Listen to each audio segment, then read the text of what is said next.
So everything then has to go down then to our kind of like really to our country, right, and leadership. That now we have people who are over 40 or 50 who would rather go to fight in a war they don't understand because their country cannot afford to give them kind of like some sort of a fulfillment because their country do not care about their well-being or because their country does not understand that human resource is important. Is it so? We are always going to have this problem that our leadership or our countries don't value the importance of human resource. That our people will grow older without even doing basic things like really going to work or opening a kind of like what do you call it? I don't know if it's a basic kind of like a thing, but opening a bank account or feel proud of yourself that I have worked for 2 years, 3 years, or whatever, right? Or any kind of like a stable job. So we don't have that in Zimbabwe, right? So these are the things that comes out of it. But how do we? Oh God! So how do we work to kind of like eradicate these things? How do we make sure that these things don't happen to our people? Right. With what we know right now, that our government would rather spend their time wanting to be a monarchy than actually talking about these kind of like serious. These are serious issues, by the way. These are very, very serious issues, right? That each and every government that is saying should be talking about, right? That our men are going to other places to fight for those places without understanding why they are going. You see, and without understanding the implications of going there. You see, but it's a tough one. It's psychologically, it's spiritually, it's morally, everything wrong about it. It's a good thing that these men are, because from what I'm hearing, some people are even dying before the contract is signed. So that means that these people are not getting anything anywhere. Do you see? So these guys are going there before the contract is signed, and you don't even know what you have signed, right? All you signed is a document that written in Russian, right? Maybe you are getting 500 per month or per queue. You don't know because it's not written in your own language. Is it? So Yeah, it's you're right, Steve. Sorry to interject. I think some of them are even being beaten by the small print because some of them have also been told, I think, by the agents that no, that actually recruit them, that they can bring their families into that country. And as I said, people just want a better life for their children, their wives, and families, and their children as well. And I think they just perceive that if their children are to get out of Zimbabwe, they have a much better chance of survival rather than being stuck in the same cycle as themselves where there are no jobs in a country like Zimbabwe. So there's a lot of factors at play there. I think that are really making people overlook all the dangers of being shot or being killed there in Russia or Ukraine. So it's a very sad situation. It's very, very sad. And I think I don't know when it's gonna happen, but I think the only thing which will stop all these issues of people going out of Zimbabwe in the first instance, we've already seen it with people, are risking their lives crossing a crocodile infested Limpopo River to go to South Africa. People walk distances from Plumtree cutting through the unmanned border bushy areas, going to Botswana to seek a better life. I understand it's also happening on the other side of Victoria Falls. People now going to Zambia. So it's not an easy thing, but people just want a better life. People want jobs and to feed their families. And if that is not available in their country of origin, people will do all sorts of things, even if they are dangerous, to get us across and risk their lives so they are able to have better lives. We see it every day here. People are going on the boats from France coming over to the UK. We've seen people going over to Greece in dangerous nights, treacherous seas, for trying to find better life. So we've seen it again in America, in South, like the Mexicans, the other South American countries that make long journeys for months on end, passing through 5, 6, 7 countries just to get to America for a better life, for the American dream. So it is what it is, guys. And I think it's now a worldwide problem. It's not only in Zimbabwe, because I think each and every country has got their own issues, and see it a lot in other countries of the world again. So it's not a very easy thing to actually tackle. And if you notice, all the people that are moving to other countries, look at the countries they come from. Don't they have the dictators? Have you heard anybody moving from Spain, cutting through a seaboat and saying, I want to get to the UK? Or somebody coming from a French national saying, I'm going to go to the UK? It's always the people from the dictatorship countries. Look at South America. Look at Africa. Most of them are coming from Africa, and countries that are either have sectarial wars and tribal wars and dictators. So that issue is worldwide now. It's a real problem in the world, and I wonder how it's actually gonna be resolved. Thank you. Yeah, but the migration of people will never stop, Lisa. So that one there is just what humans do, right? Because one thing we usually forget as humans, we think we are special than animals. But honestly speaking, people have always moved since the beginning of time. But how we are doing it right, one would probably say, for me to say, like, oh, now people are moving in their hundreds. People have always moved in their hundreds, right? Because that's what it is. When people feel unsafe in a certain area, they usually move to a place they think that they've got like green pasture. So the migration of people or humans are nomadic by nature. So they always go. But now, because of policies and other kinds of and the system that we've created, it's more amplified. But unfortunately, when it comes to people and moving, people are going to move. And some people move sophisticatedly. I don't know if that's the word. Some people move in a better kind of like way. That's why you've got like expatsy and other kinds of stuff.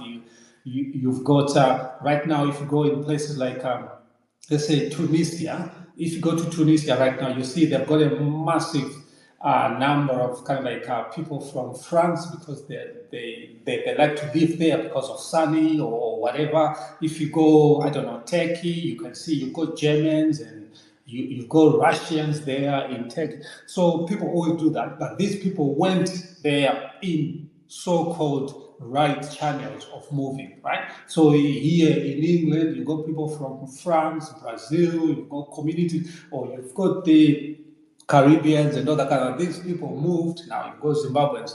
So the migration of people, unfortunately, it's in our nature, right? But the way we are doing it now, some people crossing boats because their country is run by a dictator. But again, Zimbabwe is run by a dictator, but we usually fly to certain places we want to go to. And then when we get there, we do what we do just to stay. So the movement of people is quite important for us to know that people will always move, especially if you have created an environment where people are properly kind of like looked after. People are going to want to come to that, right? So that's why England is probably one of the kind of like most destination for lots of people. That's why America is a good destination for lots of people. Some people go to Dubai, right? Because it's a good destination for people who believe that they feel safe.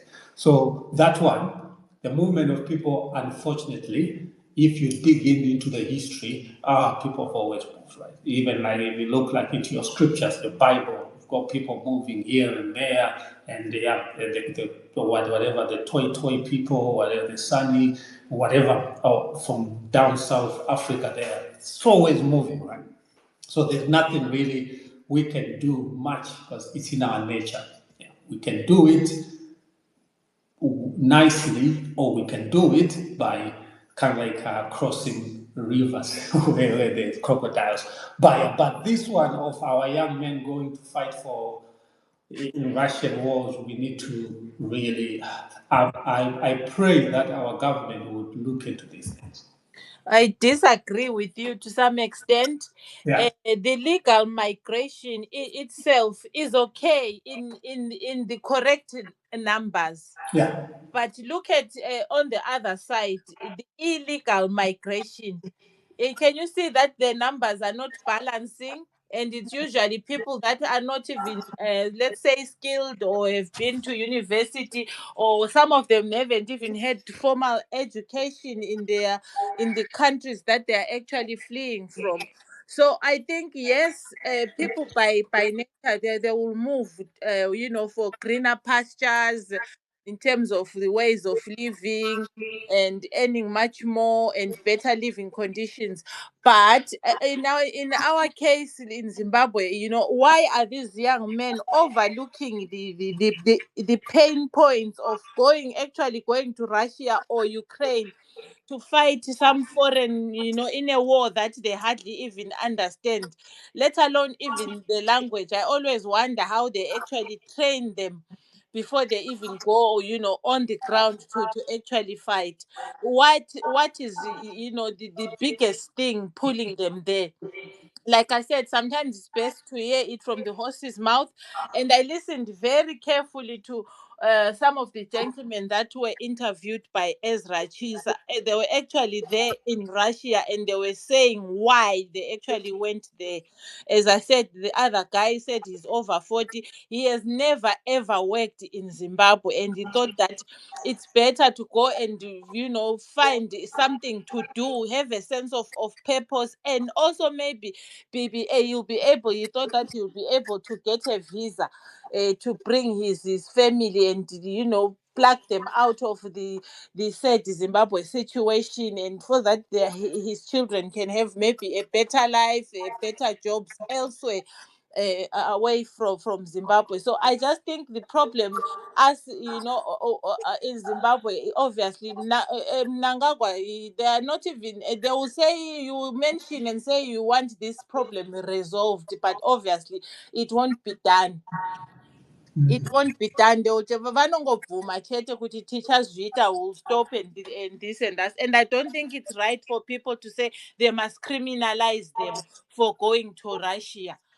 An adult is able to make informed choices whether this is wrong or right. So let's not ignore the whole aspect of the first reason why people are actually moving. What is better kungwangwava uchimamiswa uchi-abused by the ZANU PF people than actually going out and working and earning how much I don't even know in US dollars, or their family is actually gonna be getting.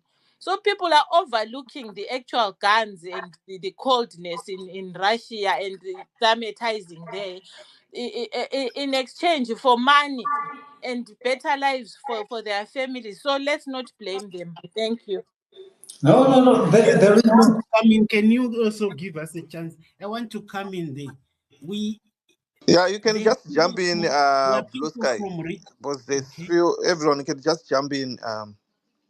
in the conversation. I'm still preparing the topic that we can discuss today. I think there is breaking news. ICC case against the ED, South African lawyers organize ED ku ICC. So maybe later on we can discuss that. So yeah, go ahead, Blue Sky. Yeah, I wanted to look at some of the reasons Lisa was giving. Ukraine and Russia, I think it's a complex issue. And you have people from rich countries fighting there, and sometimes more than people from developing countries. You have people from South Africa fighting there. You have Britons fighting there, and all sorts of mercenaries. I think it's something which needs to be looked at carefully. What motivates these mercenaries? And a lot of them are from developed countries. So we don't know. Of course, in Zimbabwe, it can be that in Zimbabwe they are running from hunger. In South Africa, they have other problems. In Britain, it's another totally different issue. Each group could have its own problems, but it's a wide variety of people. Yeah, so I just wanted to say maybe that one you need to really look at it in a deeper fashion. Thank you.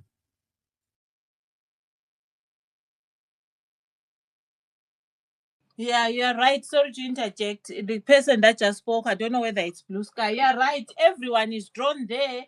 They've got their actual reason. So all I just want is for people to know that let's not judge them or assume or speculate why they are there. For example, you've stated a good example that there are other people also who come from developed nations. We've seen people here come from England going there. Former army people and ordinary citizens going to fight Russia on behalf of Ukraine. So it's just knowing why and what motivates that person really. So it can be a number of things. So let's not assume why they are there. Some people go there because they get excited by gunfire and pressing triggers and guns like that. So it's a whole load, a raft of motivations that actually take people to in a war zone to actually fight. Some are fighting for NATO. Some will tell you they think Putin is right. So it's a whole raft of motivations. Thank you.